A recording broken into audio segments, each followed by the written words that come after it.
சாந்தி. அவ்யக்த சமிகை 25 மார்ச் 2025.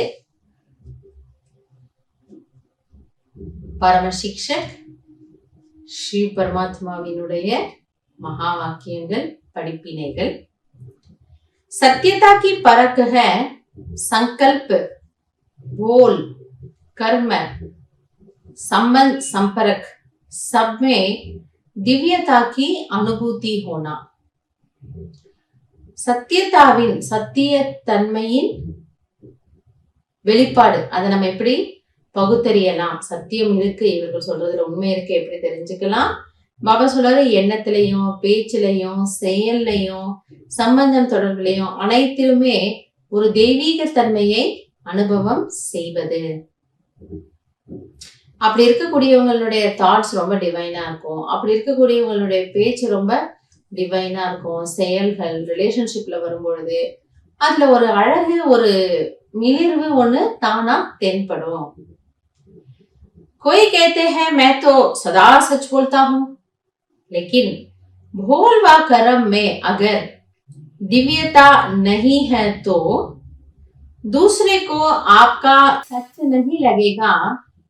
इसलिए सत्यता की शक्ति से दिव्यता को धारण करो. பாபா என்ன சொல்றாருன்னா, சிலர் நம்ம என்ன சொல்லுவோமா, நான் என் லைஃப்ல பொய்யே சொல்ல மாட்டேன், சத்தியமா எப்பவுமே சத்தியம் தான் பேசுவேன் அப்படின்னு சொல்லுவோமா. பாபா சொல்றாரு, சரி நல்லதுதான், அது ஒரு நல்ல ஒரு குணம், நல்ல ஒரு சம்ஸ்காரம். அது கலியுக ஆத்மாக்கள் நம்ம எதிர்பார்க்க முடியாது. ஆனா சங்கம் யுக வாசிகள் நீங்க அப்படி இருக்கீங்க, ரொம்ப நல்லது.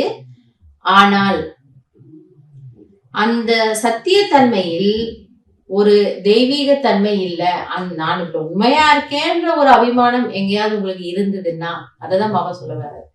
அதனுடைய ஈகோ எங்கேயாவது இருந்ததுன்னா அப்ப அந்த சத்தியம் கூட சில இடங்கள்ல கசப்பாயிடும். அந்த சத்தியத்தினுடைய ஸ்வீட்னஸ், அதனுடைய இனிமைத்தன்மை தெரியாம போயிடும்.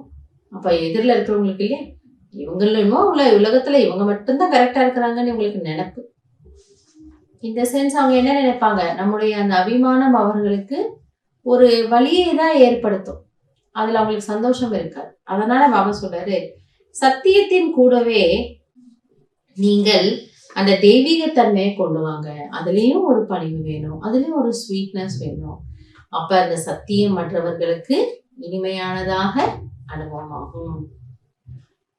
कुछ भी सहन करना पड़े, घबराओ नहीं, சத்திய சமய பிரமான் ஸ்வயம் சித்து ஹோகா. சரி, நீங்க எதையோ ஒண்ணு சகித்து கொள்ள வேண்டியதாக இருக்கு, ஆனா பயப்படாதீங்க, மனமுடைஞ்சு போகாதீங்க, அல்லது பொறுமையை இழந்துடாதீங்க. சத்தியம் என்பது தானாக ஒரு நாள் வெளிப்படும். நீங்க அதை ப்ரூவ் பண்ண வேண்டிய அவசியமே கிடையாது. ஏன்னா சத்தியத்தினுடைய நேச்சர் என்னவென்றால் அது தன்னைத்தானே நிரூபித்துக் கொள்ளும். அதை நம்ம சொல்லணுங்கிற அவசியமே கிடையவே கிடையாது. பொய்யதான் பலமுறை ரிப்பீட் பண்ணணும். பொய்க்குதான் நிறைய நிரூபணங்கள்லாம் வேணும். சத்தியத்திற்கு நிரூபணமே வேண்டாம். Because it is fact. அதுதான் உண்மை. உண்மைக்கு நிரூபணம் தேவையில்லை இல்லையா? அதனால பாபா என்ன சொல்ல வர்றாரு, உங்களிடம் சத்தியத்தன்மை இருந்தாலும் அது மற்றவர்களுக்கு ஒரு திருப்தியை கொடுக்க வேண்டுமானால் உங்களிடம் அந்த பணிவுத்தன்மையும் தெய்வீகத்தன்மையும் அவசியம் வேணும். இந்த கவனத்துல நினைச்சுக்கலாம். நல்லது. ஓம் சாந்தி.